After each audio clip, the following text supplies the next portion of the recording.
లో చమురు నిల్వలు ఎంత? పెట్రోల్, డీజిల్ ధరలు ఎంత పెరగబోతున్నాయి? మొన్నటికి మొన్న వెనిజులాలో మీద అమెరికా దాడి చేసింది. ఆ దేశ అధ్యక్షుడు నికోలస్ మదురోని అపహరించుకొని వెళ్ళింది. అయితే ఆ ఘటన అంతర్జాతీయ చమురు మార్కెట్పై పెద్దగా ప్రభావం చూపలేదు. కొన్ని వారాలు తిరగక ముందే ఇరాన్పై ఇజ్రాయెల్ సాయంతో అగ్రరాజ్యం దాడికి పాల్పడింది. ఇరాన్ సైతం అమెరికా సైనిక స్థావరాలు కలిగిన ఇరుగు పొరుగు దేశాలపై దాడులకు తెగబడుతుంది. ప్రపంచ చమురు రవాణాలో కీలకమైన హార్మజ్ సంధిని మూసివేసింది. దీంతో అంతర్జాతీయంగా చమురు ధరలు అమాంతం పెరిగాయి. దీంతో భారత్లోని పెట్రోల్, డీజిల్ ధరలు పెరుగుతాయనే భయాలు నెలకొన్నాయి. అంతేకాదు, ప్రపంచంలో అత్యధిక చమురు నిల్వ కలిగిన దేశంపై దాడి జరిగినప్పుడు పెద్దగా కనిపించని స్పందన ఇరాన్పై దాడి విషయంలో మాత్రం ఎందుకంత కలవరం లేపుతుంది అంటే ఒపెక్ దేశాలే జీవనాడి. ప్రపంచ చమురు మార్కెట్ను శాసించేది ఒపెక్ దేశాలే.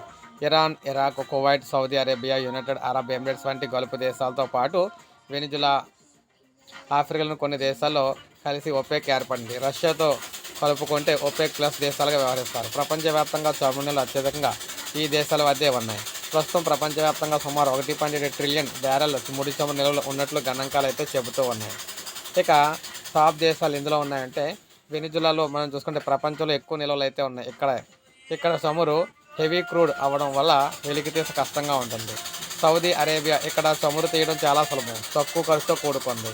ఇక ఇరాన్లో భారీ నిల్వలు ఉన్నప్పటికీ అంతర్జాతీయ ఆంక్షల వల్ల ఎగుమతులపై ప్రభావం ఉంటుంది. కెనడాలో ఇక్కడ చమురు ఎక్కువగా ఆయిల్ సౌండ్స్ రూపంలో అయితే ఉంటుందన్నమాట, శాండ్స్ రూపంలో.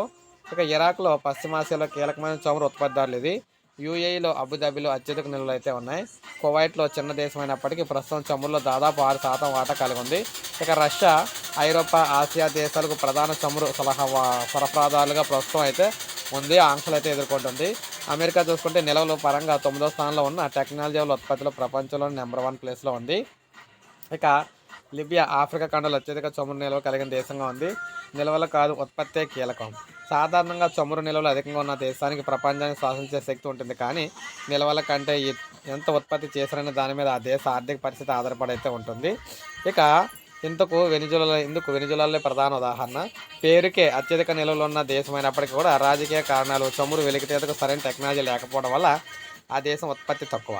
అమెరికా విషయానికి వస్తే నిల్వలు తక్కువగా ఉన్నప్పటికీ ఆధునిక సాంకేతికతో భూమి పొరల నుంచి చమురును తీస్తూ అతిపెద్ద ఉత్పత్తిదారులు ఒకటిగా నిలుస్తుంది. మన దేశంలో చమురు నిల్వలు చాలా తక్కువ, సుమారు 4.5 నుంచి 5 బిలియన్ బ్యారెల్ల ఉంటాయని అంచనా. అందుకే మన చమురు అవసరాలు తీర్చుకోవడానికి 80% చమురుపై ఆధారపడుతున్నాం అనమాట. ఇక ఇరాన్ విషయం ఎందుకంటే ముఖ్యంగా చూసుకున్నట్లయితే అక్కడి నుంచే 35 నుంచి 50% హార్మోన్ జలసంధి ద్వారా ఈ రవాణా జరుగుతుంది అనమాట చమురు.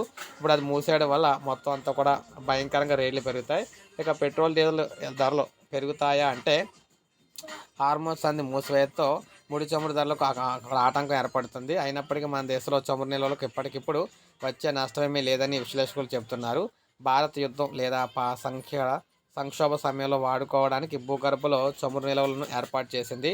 విశాఖపట్నం, మంగళూరు, పడూరులో ఉన్న నిల్వలు 9.5 రోజుల అవసరాలు సరిపోతాయి. ఒడిశాలోని చండీకోల్, రాజస్థాన్లోని బికనేర్ వంటి మరో 2 నిల్వ కేంద్రాలను ప్రభుత్వం ఏర్పాటు చేస్తుంది. ఆయిల్ కంపెనీల వద్ద ఉన్న నిల్వలు 64 నుంచి 70 రోజులు సరిపోతాయి. మొత్తంగా 74 నుంచి 80 రోజుల వరకు సరిపడా ఇంధన రక్షణ అయితే ఉందని చెప్తున్నారు.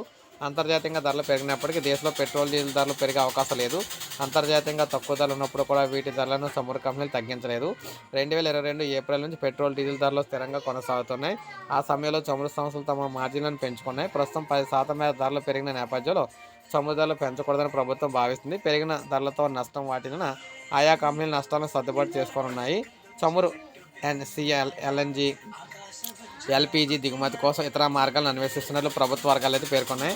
సో 74 రోజుల వరకు ఎట్టి పరిస్థితుల్లో పెట్రోల్, డీజిల్ ధరలు అయితే పెరగవని చెప్పేసి ప్రజెంట్ అయితే క్లారిటీ అయితే ఇచ్చేసారనమాట. సో ఇది మనకు తాజా సమాచారం. ఒక లైక్ చేయండి, సబ్స్క్రైబ్ చేసుకోండి, మన ఛానల్ సబ్స్క్రైబ్